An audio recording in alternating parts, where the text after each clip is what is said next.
Assalamualaikum warahmatullahi wabarakatuh.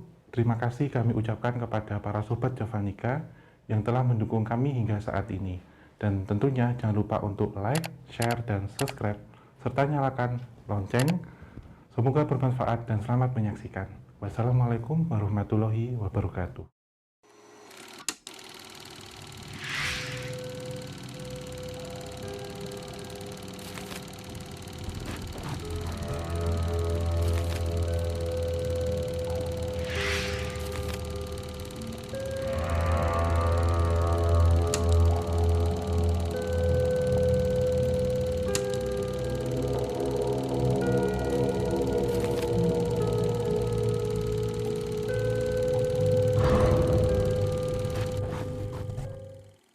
Halo Sobat Javanika dimanapun kalian berada. Assalamualaikum warahmatullahi wabarakatuh. Salam damai sejahtera. Om Swastiastu, Namo Buddhaya, Salam Rahayu. Tentunya kembali lagi bersama kita Kisah Tanah Jawa di program Obrolan Santai. Setelah seminggu kemarin kita semua ketemu dan sekarang kita ketemu lagi untuk membahas apa yang kira-kira memang menarik untuk dibahas. Iya. Mau bahas apa nih Om? Kira-kira Bahas apa nih, hujan-hujan juga. hujan-hujan sore-sore mau bahas apa enaknya? Ini aja, kita kan kemarin bahas tentang koloni-koloni nih Mas. Iya. Jadi nanti juga bisa disaksikan di YouTube kita ya, Ya. di Gerbang Antar Dimensi. Itu kami sudah ke kawasan Pantai Karanghawu Iya. di Pelabuhan Ratu, Sukabumi, Jawa Barat. Dan beberapa hari kemudian ya, minggu ya sebenarnya ya, itu kami ke Bukit Turgo. Ya, karena memang apa ya teman-teman semuanya, karena memang mungkin di sebelumnya kita sudah menyatakan selesai untuk tur de pesisir pantai selatan ya. Pantai Om, selatan, ya. ya. Selatan, dan kebetulan waktu itu kita mikir kita kayak ngebikin tema gimana sih kalau misal bulan besok ini kita bikin sebuah tema yang intinya adalah membahas tentang kerajaan-kerajaan koloni yang paling masyhur di Pulau Jawa. Iya, benar. Mau dari koloni A, B, C gitu Sampai ya, Om, Z ya. ada. Nah, dan memang sih apa ya, yang namanya koloni kan biasanya kalau kalian tahu itu kan koloni di semua tempat memang ada koloninya gitu kan. Koloni genderuwo mungkin bisa tersebar di banyak tempat, tapi mungkin di tema-tema yang berikutnya ini kita akan membahas tentang kayak apa ya, kayak ya koloni yang paling masyhurnya itu ada di mana, ada di daerah mana kayak gitu. Sedikit contohnya, sedikit cerita dari perjalanan kita di ini ya Om ya, di next video itu kan yang di Bukit Turgo. Iya, di Bukit Turgo. Jadi itu kita startnya mulai jam 2 pagi, kemudian sampai lokasi itu jam 3 pagi. Ya. Jadi sebenarnya Bukit Turgo ini sudah kita bahas dahulu ya Mas ya, Dan 1 tahun yang lalu ya. Kedatangan ketiga kita Pak. Ketiga kali ya Tiga sebenarnya kali. ya. Kita yang pertama waktu itu siang hari tapi tidak sempat untuk di ini ya, ditayangkan. Dokumentasi. Lalu yang kedua itu bulan April tahun lalu dan 1 minggu yang lalu ya Mas ya, berarti ya kurang lebih ya. Iya. Dan ini memang kita mengambil jamnya pagi, jadi jam 3 dini hari karena kita mau ngejar sunrise jam setengah 6. Iya. Tetapi justru ada seninya di sini, ini bahkan menjadi pengalaman kita kedua setelah pertama ke Alas Pantingan ya Mas, jam 2 pagi ya. Nah, waktu di Turgo yang pertama, mungkin nanti Sobat Javanika juga bisa menyimak atau melihat kembali. Itu kita waktu itu sempat maghrib ketemu banyak koloni genderuwo. Tetapi di episode yang ini, yang kita datangi yang kedua ini, kita malah bisa bertanya-tanya ya sama mereka. Lebih lama, walaupun di kedatangan kita yang kedua, yang malam hari kemarin itu ya memang sambutannya nggak jauh beda dengan yang pertama. Iya. Angin kencang ya ada, gitu. Bau-bauan juga ya. Dan apa ya Om ya, yang unik dari koloni genderuwo itu mungkin ya nggak kalian tahu bahwasanya hunian mereka itu seperti apa. Iya. Gitu kan, yang kalian kira tuh hanyalah seperti rutan bambu atau segala macamnya, ya pada kacamata metafisik lainnya akan terlihat berbeda. Iya, padahal kemarin kita ke Papringan ya, kalau Ya. di Jawa Tengah disebutnya dengan Papringan. Itu memang bentuknya seperti istana. Dan setelah kita coba minta ceritanya bagaimana, ternyata banyak ya ceritanya ya, dari aktivitas genderuwo itu seperti apa, kemudian kenapa mereka kalau di kota itu tinggalnya memilih di bangunan tua, kemudian tempat-tempat yang sudah tidak dipakai, tetapi kalau di habitat aslinya biasanya di tepian sungai atau di pohon besar. Iya. Salah satu contohnya di rumpun bambu gitu. Tapi ini ya Om sekalian buat teman-teman semuanya, memangnya kalau yang namanya kumpulan bambu itu apakah akan selalu identik dengan hunian genderuwo atau tidak? 80% iya sih mas. Cuman di beberapa tempat papringan rumpun bambu itu bisa dihuni bermacam-macam. Ya. Karena pohonnya yang rindang, kemudian yang rimbun, terus di tepi sungai, plus satu lagi tempatnya itu lembab. Lembab, walaupun salah satu pohon yang sama, hampir sama secara batang ya, pohon pisang, itu koloni yang menempatinya berbeda mas. Ya. Jadi ingat waktu ke ini nggak, waktu ke salah satu pabrik gula di Jawa Tengah, yang banyak pohon pisang. Kita waktu itu menemukan sosok indigos kan, membawa anaknya. Salah satu contohnya itu. Nanti insya Allah juga kalau kita ketemu pohon pisang juga akan kita bahas ya. Yang saya di Semarang itu, oh iya, pohon pisang juga. Hantu berbungkus yang bentuknya gendut, untuk pertama kalinya saya baru lihat itu. Iya. Dan yang di pohon bambu ini waktu itu kita menceritakan tentang istilahnya ulah-ulahnya dari genderuwo jantan ya mas. Iya. Jadi nanti bisa disimak ya ceritanya bagaimana. Jadi kemesuman genderuwo itu harus seperti apa gitu. Jadi agak vulgar sih ceritanya. Emang vulgar sekali sih kita nih. Kenakalan genderuwo cilik, kenakalan genderuwo remaja sampai kenakalan genderuwo dewasa itu seperti apa aja. Karena ternyata tanpa kalian tahu, genderuwo itu juga ternyata dikategorikan berdasarkan umurnya juga ya Om. Iya, dari usianya, dan semakin tua usianya justru bentuknya itu tidak seperti kita bayangkan tinggi gede hitam berbulu gitu, tapi ya bentuk orang ya. Memang secara good looking ya, karena bisa menyerupakan wujud apapun sesuka dia.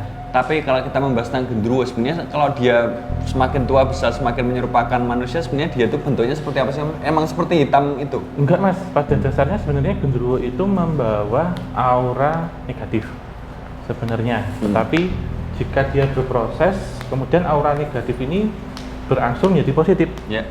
Dan memang dipergunakan beberapa kalangan tertentu untuk konsultan.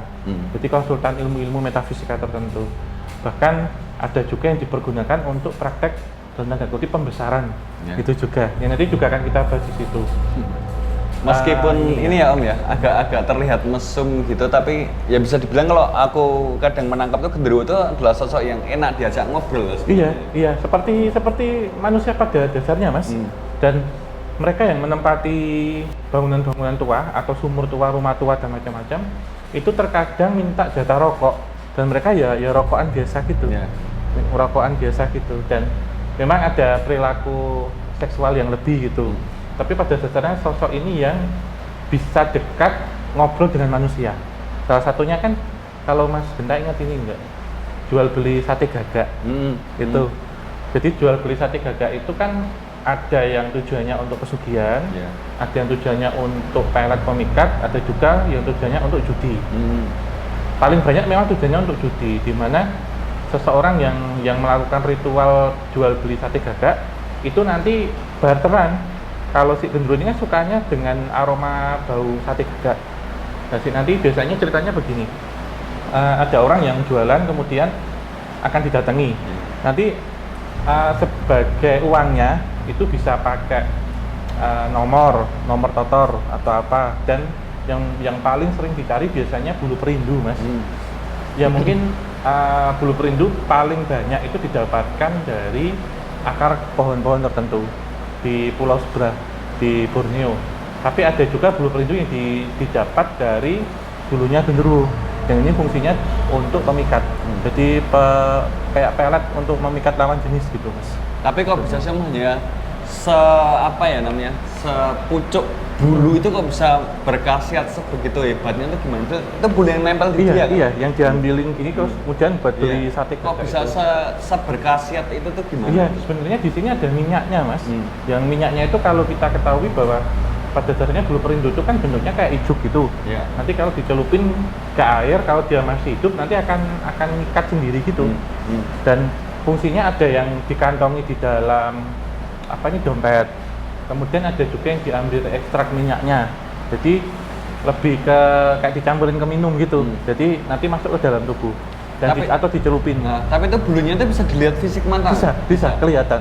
Kapan-kapan unboxing? Boleh. Aku belum pernah lihat soalnya. Jadi ini Mas, nanti coba tak carikan ya. Jadi waktu kita ke Gunung Kawi dulu, itu kan banyak yang jual Mas. Ya. Di plastik ini tuh.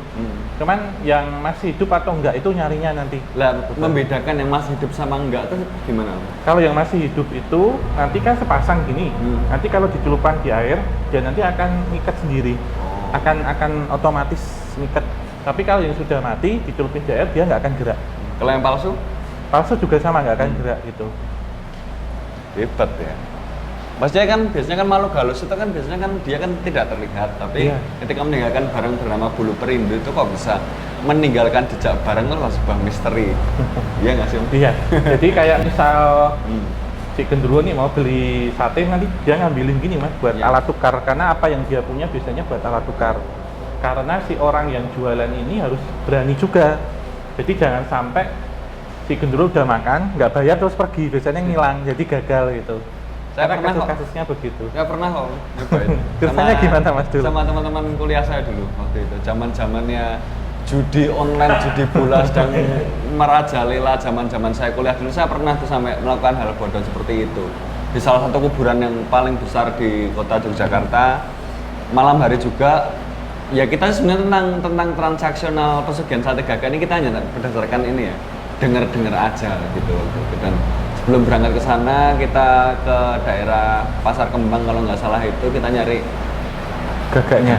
Ya dia yang jual gagak hidup Mas. Iya gagak yang hitam ya, ini gagaknya gagak hitam dan itu harganya lumayan situ sih. Kita patungan waktu itu, terus malamnya katanya suruh datang ke salah satu pemakaman tersebut, masuknya kamu lepas baju, hanya pakai boxeran aja, cuma pakai celana dalaman itu, dan udah masuk, berhenti di salah satu pohon atau makam saya lupa, terus akhirnya ya udah gagaknya disembelih kayak kita nyembelih sate biasa itu dan udah dibakar gitu. Waktu itu datang juga? Pak ditumbas Pak, Pak ditumbas Pak gitu kan. Sosoknya datang? Dilempar batu. Oh, dilempar terus batu. Pergi semua? Lari semua. Berarti takut? Iya, berarti sebenarnya itu kan nguji ya? Iya. Sebenarnya genderuwo itu kan pelit Mas. Iya. Dia mau makan tapi nggak mau bayar. Jadi sebenarnya itu ngetes. Kalau misal kalian waktu itu masih ada di situ, mungkin didatengin. Jadi setelah pergi, mereka dapat ini bancaan gratis gitu, gratis ya. Iya, dan kita juga nggak tahu mantra untuk mengaktifkannya waktu itu, karena yang kita tahu kan ya wes barangkali mereka itu cuma dimasakin gini terus ditumbas terus kita dapat apa sebuah vision gitu. Mimpi atau apa gitu, tapi nyatanya juga nggak dapat apa-apa, malah rugi. Urunan sate gagak itu lumayan tuh harganya jutaan itu. Kalau biasanya ini Mas, dicarikan kain kafan atau daun pisang emas. Di apa ini? Dikasihkan genderuwo ini nanti keluar angka. Keluar angka ya, juga? Soalnya dulu ini juga saya menyambung cerita dari Mas Genta ya. Dulu memang ada yang mempraktekkan seperti ini, itu di Pantai Pandan Simo. Itu daerah mana itu? Bantul, di sana. Tapi ya sama, prosesnya sama, tapi waktu itu yang beda di pinggiran pantai, kemudian harus telanjang Mas, telanjang bulat tapi. Bulat? Iya, jadi jumlahnya harus ganjil lagi. Misal kita bertiga sendiri atau berlima gitu. Dan memang waktu jualan gini nanti pada datang Mas, datang, tapi kita harus sigap juga, jangan sampai takut. Jadi ini saya jual sate, tapi juga harus bayar dulu, nggak boleh makan, bayarnya nanti gitu. Itu biasanya pakai daun pisang Mas. Jadi daun pisang Masnya dibentuk kayak uang gitu, nanti dikasihkan, setelah dikembalikan ke kita biasanya ada nomornya benar. Jadi daun pisang itu kan sebaliknya ada putih-putihnya Mas, biasanya nanti ada tulisan goret-goresannya itu. Bagi mereka tuh sate gagak tuh seenak apa sih Om? Mereka kok mengidam ini mungkin itu daging stick wagyu. Mungkin mereka saya mau well done atau medium atau rare. Jadi baunya itu khas gitu loh Mas, kayak kita nyium stick tapi yang daging wagyu, dikasih mayones gitu kan modelnya. Tapi yang benar kalau kita melakukan pesugihan sate gagak itu satenya itu dibumboni juga apa enggak? Enggak. Jadi model biasa dibakar aja karena aromanya itu tersendiri. Iya, bau sendiri. Jadi mereka cuman kan ngundang ya sebenarnya, bau sate gagak itu kan ngundang. Nanti mereka kan beli ya dimakan. Karena waktu itu saya sama teman-teman saya juga udah prepare bumbu sate juga. Di kantor gitu. Ya namanya nyate, jenengnya nyate kan nggak mungkin cuma daging tok toh gitu kan. Terus saya juga beli bumbu satenya tuh tak bumboni dhewe enggak dipincuk barang itu. Iya. Kayak dilempar malah langsung lari semua. Biasanya itu ngetes Mas, memang di awalnya kan kayak gitu ya, ngetes gitu. Nanti kalau si orangnya tetap jualan tetap di situ, mereka kan datang kayak beli biasa. Tapi kalau orangnya takut pergi, mereka dapat gratis. Ya. Itu termasuk daerah-daerahnya juga mereka suka Mas, sebenarnya.